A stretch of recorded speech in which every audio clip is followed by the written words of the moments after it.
എല്ലാവർക്കും നമസ്കാരം. Grand masters അക്കാഡമിയിൽ നിന്ന് ശാന്തീഷാണ്. 2026-27 അധ്യയന വർഷത്തിലെ +1 അഡ്മിഷനുമായി ബന്ധപ്പെട്ട മുഖ്യ അലോട്ട്മെൻറ്റുകളിലെ അവസാനത്തെ അലോട്ട്മെൻറ്റായ 3ാമത്തെ അലോട്ട്മെൻറ്റ് പബ്ലിഷ് ചെയ്യും. ഈ അലോട്ട്മെൻറ്റിൽ അഡ്മിഷൻ കിട്ടിയ കുട്ടികൾ ജൂൺ 29 രാവിലെ 11 മണി മുതൽ ജൂലൈ 3-ാം തീയതി വൈകിട്ട് 5 മണിക്കുള്ളിൽ സ്കൂളിലെത്തി സ്ഥിര അഡ്മിഷൻ എടുക്കണം. ഇനി ആരൊക്കെയാണ് ഈ അലോട്ട്മെൻറ്റ് പരിശോധിക്കേണ്ടത് എന്ന് ചോദിച്ചാൽ, നിലവിലെ ഫസ്റ്റ് സെക്കൻഡ് അലോട്ട്മെൻറ്റുകളിൽ ടെമ്പററി അഡ്മിഷൻ താൽക്കാലിക അഡ്മിഷന് തുടരുന്നവരും ഇതുവരെ അലോട്ട്മെൻറ്റ് കിട്ടാത്ത കുട്ടികളും നിർബന്ധമായും 3ാമത്തെ അലോട്ട്മെൻറ്റ് പരിശോധിക്കണം. ഇനി ഇതുമായി ബന്ധപ്പെട്ട് കുട്ടികൾക്കും രക്ഷാകർത്താക്കൾക്കും ഉണ്ടാകാൻ സാധ്യതയുള്ള ചില സംശയങ്ങളും അവയ്ക്കുള്ള മറുപടികളും.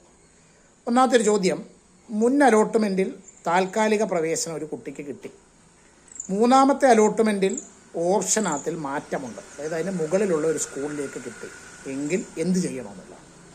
അപ്പം നമ്മൾ താൽക്കാലിക അഡ്മിഷൻ എടുത്ത സ്കൂൾ എവിടെയാണോ അവിടെ ചെന്ന് അവിടെ നമ്മൾ കൊടുത്ത രേഖകൾ തിരികെ വാങ്ങിയിട്ട് ഇപ്പോൾ എവിടെയാണോ നമുക്ക് അഡ്മിഷൻ ആയിരിക്കുന്നത് ആ സ്കൂളിലെത്തി നമ്മൾ പെർമനൻ്റ് അഡ്മിഷൻ, സ്ഥിര അഡ്മിഷൻ എടുക്കണം. അടുത്തൊരു ചോദ്യം വരുന്നത്, നമുക്ക് ഫസ്റ്റ് അലോട്ട്മെൻറ്റിൽ അല്ലെങ്കിൽ സെക്കൻഡ് അലോട്ട്മെൻറ്റിൽ ടെമ്പററി അഡ്മിഷൻ നമ്മൾ എടുത്തു, ഈ 3ാമത്തെ അലോട്ട്മെൻറ്റിലും നമുക്ക് ഓപ്ഷനകത്തിൽ മാറ്റമില്ല, ഇനി എന്ത് ചെയ്യും എന്നുള്ളതാണ്. അവിടെ ചെയ്യാനുള്ളൊരു കാര്യമെന്ന് പറയുന്നത്, നമ്മൾ ആ സ്കൂളിൽ തന്നെ ചെന്ന് ആ അഡ്മിഷൻ അവിടെ പെർമനൻ്റ് ആക്കുക, ഫീസ് അടച്ച് സ്ഥിരം അഡ്മിഷൻ എടുക്കണം. ഇപ്രാവശ്യം നമുക്ക് താൽക്കാലികം എടുക്കാൻ പറ്റില്ല, ഇപ്രാവശ്യം നമുക്ക് സ്ഥിര അഡ്മിഷൻ മാത്രമേ ഉള്ളൂ. 3ാമത്തെ ഒരു ചോദ്യം, ഈ അലോട്ട്മെൻറ്റിൽ നമുക്ക് കിട്ടിയ സ്കൂള് അല്ലെങ്കിൽ വിഷയം കുട്ടിക്ക് താല്പര്യമില്ലാത്തതാണ് എന്ന് വിചാരിക്കാം. അങ്ങനെയാണെങ്കിൽ എന്ത് ചെയ്യും? ഇപ്പോൾ നമ്മൾ ചെയ്യേണ്ടത്, നമ്മൾ ആ സ്കൂളിലെത്തി പെർമനൻ്റ് അഡ്മിഷൻ എടുക്കുക എന്നുള്ളതാണ്. അഡ്മിഷൻ കഴിഞ്ഞ് സ്കൂളിൽ ക്ലാസ് തുടങ്ങിക്കഴിഞ്ഞ് അഡ്മിഷൻ കിട്ടാത്ത കുട്ടികൾക്ക് വേണ്ടിയുള്ള സപ്ലിമെൻ്ററി അലോട്ട്മെൻറ്റ് കഴിഞ്ഞ് കഴിയുമ്പോൾ സ്കൂൾ മാറാനും വിഷയം മാറാനുമുള്ള അവസരമുണ്ടാകും. ആ സമയത്ത് നമുക്ക് അതിനായി ശ്രമിക്കാവുന്നതാണ്.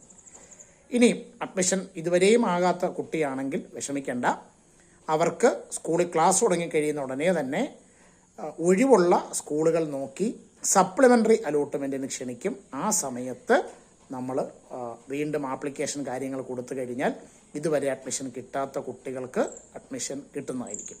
ഇത്രയുമാണ് തേർഡ് അലോട്ട്മെൻറ്റുമായി ബന്ധപ്പെട്ട് രക്ഷാകർത്താക്കളെയും കുട്ടികളെയും അറിയിക്കാനുള്ള വിവരങ്ങൾ.